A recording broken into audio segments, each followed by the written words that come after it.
Bobo, nagbigay ka na nga, tanginan to, nagbigay ka na nga ng example pang tanga pa. Susundan natin yung tanga mong analogy. Nandoon sa malayo, hindi makapagpagamot, putang bibigyan mo ng tulay. Ikaw, ganun ka kabobo. Hindi maabot, hindi makapagpagamot yung nandoon. Gagawan mo ng tulay? Tanga! Pag yan ba tumawid sa tulay, gumaling yan, utangin na mo ka. Tapos kukuha ka pa ng pera sa PhilHealth para lang gawin yung trabaho ng DPWH. Tanga ka ba? Ang gumagawa ng tulay, kalsada, DPWH, LGU, mga congressman nila, sila yung dapat magpagawa niyan. Bakit ka kukuha sa PhilHealth ng pera para makapagpagawa ka ng tulay dyan? Tanga! Ang ayos-ayos naman ng tanong sa kanya. Mantakin mo ang ayos ng tanong sa'yo ng media. Ano sa tingin mo? Bakit ang taas pa rin ang trust rating ni VP Sara considering na may impeachment na tungkol sa kanya? Na-impeach siya sa Congress. Yung tatay niya nasa ICC na. Considering this, that, ang dami lumalabas. Mary Grace Piatos. Ganito lang kasi yan, Claire. Huwag mo kasing sagutin pag hindi mo talaga alam sagutin. Lalo na pag bobo ka. Lalo na pag tanga ka, inutil ka, wala ang silbi. Huwag mo nang sagutin yung mga bagay na hindi mo dapat sinasagot. Ganito lang kasi yan. Aminin mo na kasi. Duterte ka rin naman dati, putakin na mukha, hindi pala dilawang palato. Bakit mataas sa tingin mo yung rating ni VP Sara? Feeling ko kaya mataas pa rin yung ratings ni VP Sara kasi syempre nakikisimpatya yung tao. Pwedeng ako, ito na yung pinaka-negative na pwede kong sabihin. Ito sa akin lang, nakikisimpatya yung tao sa kanya. Siguro awa yan. Kasi nga syempre, yung tatay nila nasa ibang bansa ngayon, dating presidente, mahal ng mga Pilipino, kaya nakikisimpatya sa kanya. Well, imaginein mo ha, ganon karami yung lumabas na tao sa birthday ng tatay niya. Ang daming lumabas na tao sa birthday ng tatay niya. Yung bring him home ng birthday ng tatay niya, yung mga kampanya, yung tawag dyan, yung mga rally ng tatay niya, bring him home, ang dami. Sobrang dami nun. Pero bakit 61% lang yung rating siya? I'm expecting more than that, at least 85 or 90. If you are saying na yung lumabas na tao na yan, yaan yung nagmamahal kay ano, yaan yung talagang total na populasyon ng Pilipinas. Or majority ng mga Pilipino yung nakita natin ng birthday ni Pangulong Duterte. Pero at 61%, it means hindi yung mga tao na may gusto kay Pangulong Duterte, yung lumabas nung napunta si Pangulong Duterte sa ICC, it means na kung 61% lang yung trust rating ni Inday Sara, hindi lahat yun pinagkakatiwalaan si Inday. Kuha mo, Claire. Kasi ganito yan. Yung 61% ni VP Sara, hindi totoo yan. Mas mataas talaga si VP Sara. Hindi lang 61. Mali yung sagot mo, Claire Castro. Kung ganun ang sinagot mo, di sana, napahiya pa si VP Sara na VP 61% lang yung may gusto sa'yo, yung nagtitiwala sa'yo, samantalang sa tatay mo na nakakulong, ang daming lumabas, Hong Kong, Amerika, sa Europe, Pilipinas, ganun karami yung nagrally para sa tatay mo, tapos ang masaya lang sa pamumuno mo, 61? Hindi ba dapat yun ang tiningnan mo? Sabi ko nga si tangina, kung ako magiging anti-Duterte, mas magaling ako sa'yo, putangina mo ka. Oo, Claire Castro, magpaturo ka sa akin kung paano mang-urat. Napakahina ng logic mo, napakahina ng reasoning mo, considering na abogado ka, tapos ako hindi naman. Ordinaryong Pilipino lang ako na nagko-content. Hindi ba, Franz? Hindi ka nahihiya sa akin. Mahiya ka naman, mag-effort ka naman, anak ng puta, para kang airport ng Tacloban, ng baho-baho, ang pangit-pangit, ang init-init. Di ba mas maganda yon? O kaya aminin mo na lang na mas magaling talaga si Inday Sara na in her absence, she's still the most trusted politician and the most trusted person in the government ngayon. Just admit that. If you cannot, that's your problem, Claire Castro. Find ways para hilain pataas yung ratings ng amo mo. baka pag pinalitan kita dyan, mas mapataas ko pa yung ratings ni Bongbong Marcos. Kasi habang siya ay nasa ibang bansa, yan po ang rating niya. Okay. So, Yun lang. Yusek, last Gusto na question. Pilipinas dito na ang kagaya ni VP Sara, hindi ko po alam kung kasi ayoko namang questionin, ayoko namang i-judge kung ano man po yung naging survey. Ano ayaw mo i-judge? Putangin na mo. Ano, yun na nga yung ginagawa mo ngayon eh. Tapos proud na proud pa siya na sinabi niya yun. Proud na proud siya. At sinabi niya na wala namang instruction ng Malacanang na sumagot siya ng mga ganyan. So it's really all her. It's either she's insecure with VP Sara, she's fame whore, or she's just plain stupid and dumb, or she's paid. Kayo nang bahala kung ano sa tingin nyo yung pwedeng maging katotohanan tungkol dito kay Claire, because the way I see it, she's just really plain stupid. I mean, one press conference after another.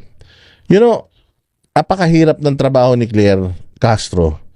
Kasi nga, ang hirap magpabango ng isang mabahong presidente. Napakahirap hanapan ng maganda ng isang bagay na sobrang pangit. Ganito pa kabobo si Claire Castro. Sabi ko nga sa'yo, this is a tribute to Claire Castro. Ganito siya kabobo, ha? Tungkol sa PhilHealth, ito naman ang paliwanag niya. Sabi ko nga sa inyo, mas lalong sabi ko nga, hindi lahat talaga ng abogado matalino. Marami talagang, or meron talagang mga abogado na tanga. No wonder, kaibigan ni Libayan to. Putang ina to. Wala talaga silbi to. O, pakinggan naman ninyo yung kanyang paliwanag doon sa PhilHealth. Isang issue din kasi, hindi lang naman... Ito malinaw to. Yung PhilHealth, this is even an issue. This is even, kumbaga, ang mga huwes natin sa Supreme Court, nagkaroon sila ng, alam mo yun, parang, miski sila nagulat na PhilHealth, hindi naman pera ng gobyerno, hindi naman taxpayers money yun. Kinuhanan nyo para pampagawa ng tulay. Bakit ganun? Hindi naman trabaho ng PhilHealth na pondohan yung mga tulay. Di ba? Eto sagot niya. doon ginamit. May sinasabing, let's make use of these funds and put it in other government projects. Ayun ang sinasabi ng mga kritiko. Ilagay lang sa PhilHealth, ibuhos lang ulit. Which is yun naman talaga yung dapat. That money is for PhilHealth. That money was collected for the PhilHealth beneficiaries. Benefit ito ng mga contribution ito ng mga PhilHealth members. Contribution namin ito. Tapos putang ina, gagastusin nyo lang ng ganun-ganun. Gagamitin nyo lang ng ganun-ganun. Mga hayop kayo. Hindi pa konektado sa health. Buti sana kung pinampagawa nyo ospital. Diba? Buti sana kung pinambili nyo ng gamot. Hindi. Pinanggawa nyo ng tulay. Tapos sa masaklap, yung tulay na yun, binadgetan na. Yung budget ng tulay na yun, nilagay sa unappropriated projects. Pinatigil yung pondo ng project na yun, tapos naglalagay kayo ng pondo galing sa PhilHealth. Samantalang yung pondo sa tulay na yun, inutang natin sa Korea. Putang ina nyo, tapos ito ang paliwanag mo, Claire? doon. Bakit kailangan ilagay pa sa iba? I-prove lang nila na nagamit hindi para sa connected sa health. Putang ina. Ay, na Supreme Court. Anong sinabi ng Supreme Court? Ano mas magaling ka pa, Claire, sa Supreme Court? Ipukin ng ina mo, napakabobo mo tao ka. Ano sabi ng Supreme Court? Isoli nyo yung pera. Yung kinuha nyo na pera na yan, isoli nyo. Kasi mali yung paggamit nyo. Napahiya na nga kayo doon. Putang ina, pinagtatanggol mo pang inutil ka. Magkano ba kinita mo dyan? Pag mali, Claire. Hindi mo naman kasi kailangan ipagtanggol lahat ng pagkakamali ng Kasi you can always say, with regards to that, I cannot comment because hindi ako, that is beyond my pay grade. Hindi pa namin napag-uusapan yan. I asked the president about it.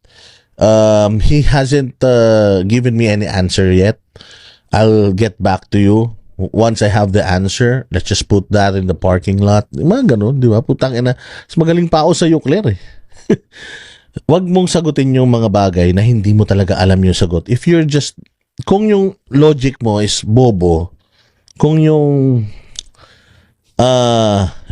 reasoning mo is pangtanga, putang na tanga lang yung maniniwala sa you cannot fool diseducated people. Putang ina, ako nga hindi mo ako maloko, sila pa. Yun lang. Kung hindi siya connected sa health, it can be questioned. Pero kung lahat yan connected sa health, let's say po, Ito yung napakaganda niyang paliwag. Ina, sabi ko nga, I am so proud of myself. Nung narinig ko to, imagine she's also a vlogger and she's a lawyer. Pumasa to sa bar. Tapos, USEC pa. Kasi ako, it's important sa akin yung pagbibigay ng analogy para in layman, maintindihan nyo yung ibig kong i-point out. Tingnan mo kung gaano ka crooked, kung gaano ka kapalyado yung reasoning ng tao na to. halimbawa, nandoon yung pasyente, hindi makatulay. Walang robe. So, ito bang pondo na to na napunta na sa National Treasury? Paano kami makaka-reach doon? We have to use some funds na para maiabot at health connected yun kasi yung mga tao Health connected daw kung yung isang tao nasa isang isla at hindi siya magamot-gamot dahil putang ina. Tignan mo kabobohan ng puki ng inan to Nandudun yung may sakit, hindi siya makatawid, walang tulay. Anong ginawa? Gumawa ng tulay. Bobo, nagbigay ka na nga, putang ina to, nagbigay ka na nga ng example pang tanga pa. Susundan natin yung tanga mong analogy. Nandoon sa malayo, hindi makapagpagamot, putang bibigyan mo ng tulay. Gawan mo ng ospital doon, tanga, puki ng inan to, bobo. Kaya nga si Bongo nagpagawa sa buong Pilipinas ng mga malasakit center Mega health centers para hindi na sila tumatawid ng isla para makapagpagamot lang. Tapos, ikaw, ganun ka kabobo. Hindi maabot, hindi makapagpagamot yung nandoon. Gagawan mo ng tulay? Tanga! Pag yan ba tumawid sa tulay, gumaling yan, putangin na mo ka. Pag tumawid yan sa tulay, may sakit pa din yan. Tanga. Di gawin mo, lagyan nyo sila ng ospital dun. Para hindi na sila tatawid, dun pa lang makakapagpagamot na sila. Pukin ang ina mo, inutil ka. Yun, ginamit ko sa iyo yung yung logic mong pangtanga. Pero sa totoo lang, mali pa din Bakit? Puta, meron nga tayong Department of Public Works and Highways, DPWH. Yan po ang may pinakamataas na budget sa loob ng ilang taon na, ilang budget deliberation na, ilang GAA na sila yung pinakamataas na budget. So may pondo yan. Putang ina, dapat nga pinakamataas ayon sa batas, health, education sector. Pero lahat nga ng pera nasa DPWH. Tapos kukuha ka pa ng pera sa PhilHealth para lang gawin yung trabaho ng DPWH. Tanga ka ba?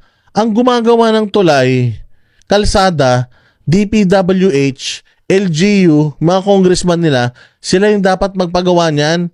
Bakit ka kukuha sa PhilHealth ng pera para makapagpagawa ka ng tulay dyan? Tanga. Tanginan to, napakabobo mo, trabaho ng DPWH, papagawa mo sa PhilHealth. Ano yun? Department of PhilHealth Works and Highways, ganon. Ang bobo mo naman. At saka besides, dapat ito na lang naisip mo. Yung katulad ng sinabi ko kanina na nandito yung tao, hindi makatawid kasi walang tulay, gawan natin ng ospital doon. Di ba yun yung mas maganda, Claire? Kaysa gawan mo ng tulay, tanginan to, napakabobo. nandoon sa lugar na yon, hindi yun maaabot ng PhilHealth. So, kaya po ang pwedeng gamitin doon, maaaring gamitin yung accumulated revenues na hindi ibinabawal. Di ba? Hindi siya Pero hindi ba binabawal. yung sinadjustify niya na lang, Attorney Claire? No, di ba? Napahiya siya.